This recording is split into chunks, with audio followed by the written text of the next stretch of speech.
ভাই পাশে দেওয়ানো পুলিশ আছে, চেক করতেছে, আমাদের দোকানও চেক করবেন। হাসলে আসুক, সমস্যা কি? আমাদের দোকানে 2 নম্বর কিছু আছে নাকি? তাও আমার ভয় লাগতেছে।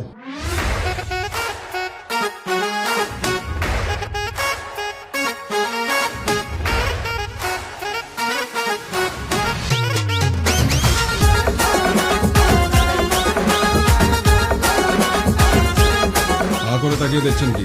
ইনি আমাদের ম্যাজিস্ট্রেট ম্যাডাম সারান্দা।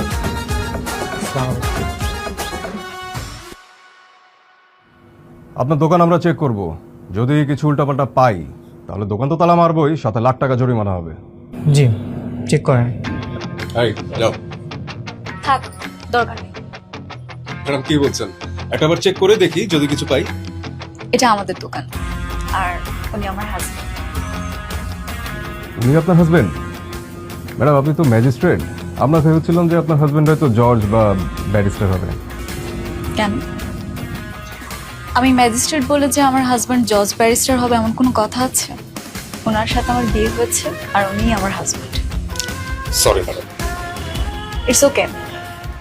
আমি জানি এই দোকানে অবৈধ কিছু নেই, সো আমার মনে হয় আমাদের মুভ করা উচিত। আপনারা যান, আমি আসছি। ঠিক আছে ম্যাম।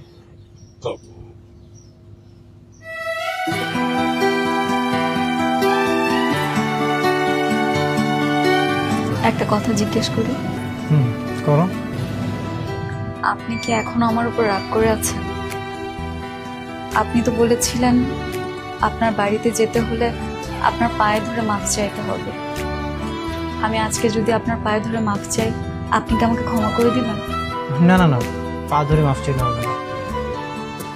আমার ছোটবেলা থেকেই শখ ছিল পড়াশোনা করে একটা ভালো চাকরি করা, সেই জন্যই বাবার বাড়ি চলে গিয়েছিলাম।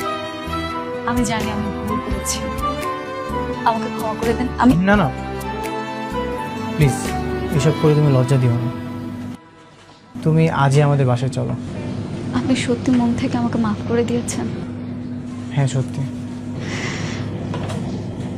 ঠিক আছে, তাহলে আজকে আমি অফিসের পরে সরাসরি বাসায় চলে আসবো। ঠিক আছে।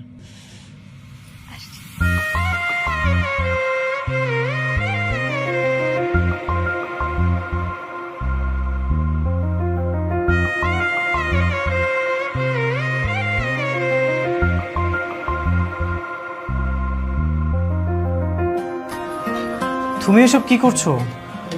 আপনার জন্য নাস্তা বানিয়ে টেবিলে সাজাচ্ছি।